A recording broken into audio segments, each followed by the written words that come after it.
Hello and welcome to Earthquake Tip number 18. My name is Shailesh Agarwal, Executive Director of BMTPC, and I'm going to present to you all about earthquakes, its concepts, terminologies, and how to construct buildings and structures to withstand earthquake forces through 32 earthquake tips, which are authored by Professor C.V.R. Murthy, mentored by Professor Sudhir Kumar Jain, and developed by IIT Kanpur in association with Building Materials and Technology Promotion Council, that is BMTPC. Through these tips, our aim is to spread right technical information in simple to comprehend language to our professionals who are in the field designing and constructing buildings and structures, especially our engineers and architects. But before we start, let's make a pledge that any new structure we design or build must be earthquake resistant. This earthquake tip number 18 will explain you how do beams in RCC buildings resist earthquakes. Remember, in the last tip, I told you that RCC building comprises of horizontal and vertical members, namely beams and columns. These members are built integrally with each other. Therefore, under the action of loads, the beams and columns act together as a frame transferring forces from one to another. Through this step, we will learn how beams that are part of building frame carry earthquake-induced forces. Now let's look at this figure. Beams in RCC buildings have two sets of steel reinforcement. Long straight bars called longitudinal bars placed along its length. Closed loops of small diameter steel bars called stirrups or links placed vertically at regular intervals along the full length of beam. Always remember, these stirrups play important role in resisting earthquake forces. Now let's see how beams sustain failure during earthquake through this figure number 2.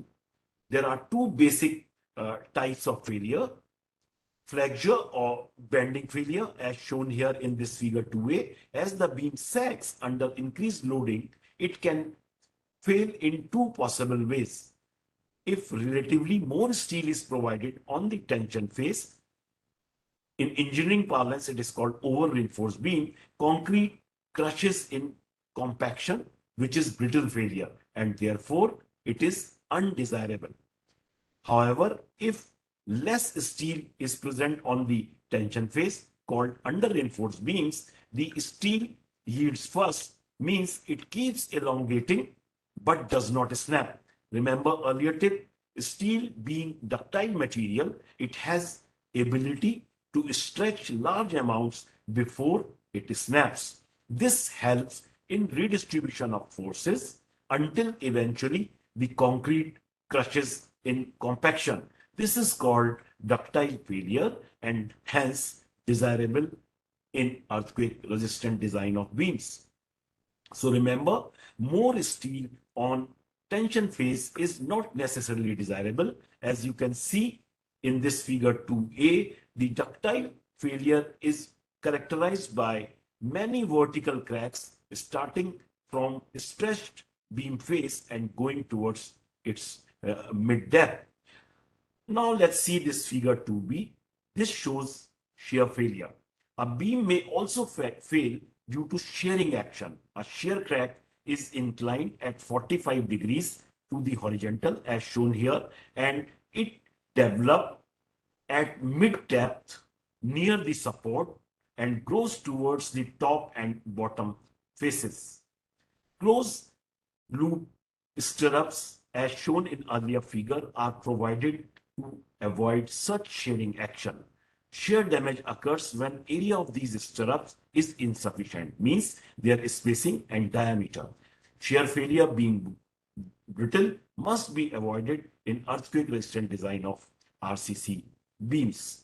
Now let's discuss the design strategy of RCC beams. Designing of beams mean selection of its material properties, that is grade of steel bars and concrete, its size and shape. These are usually selected as a part of overall design strategy of the whole building. Next is the amount and distribution of steel to be provided in the beam. It is determined by performing design calculations as per concrete design code, that is IS 456, and ductile design code, that is IS 13920.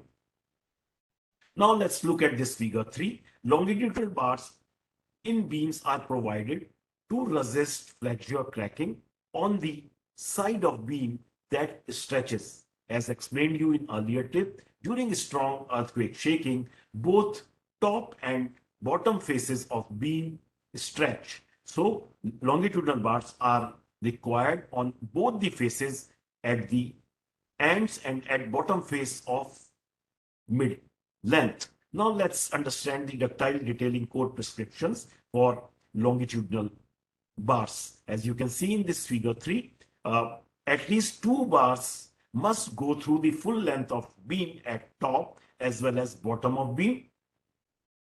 Secondly, at the ends of the beam, means at the support, the amount of steel provided at bottom should be at least half than that at top.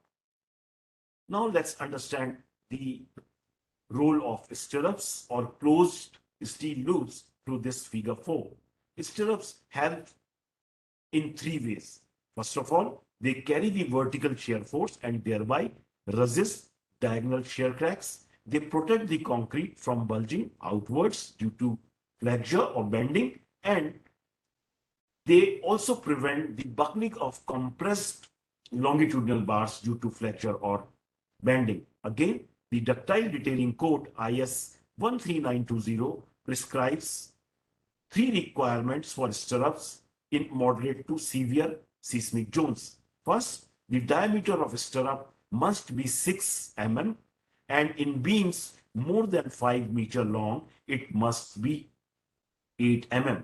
As you can see in this figure, the ends of vertical stirrups should be bent into 135-degree hook and should be extended sufficiently beyond this hook so as to ensure that stirrup does not open out in an earthquake. Also, spacing of vertical stirrup in any portion of the beam should be calculated through design.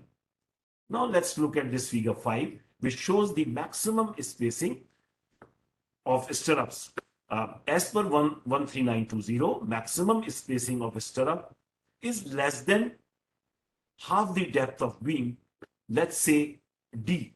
Further, this figure shows for a length twice the depth of beam, that is 2D, from the face of the column, even denser spacing of stirrup is required, namely half the spacing mentioned for mid-length. In simple language, it means stirrups at ship support should be spaced closely and the spacing should increase as we move toward the center of the beam along its length.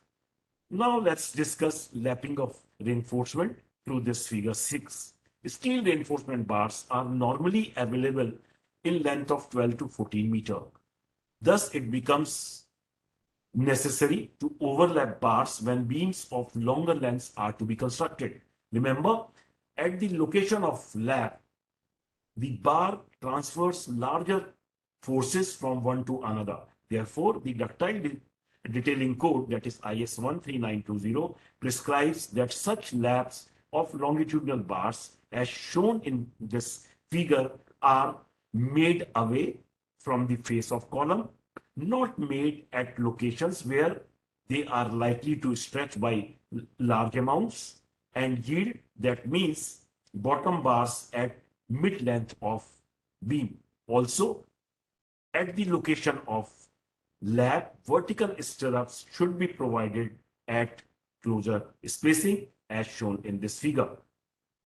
This is all about earthquake tip number 18. You can download this earthquake tip from www.bmtpc.org. The next earthquake tip, that is tip number 19, will be on how do columns in RC buildings resist earthquakes.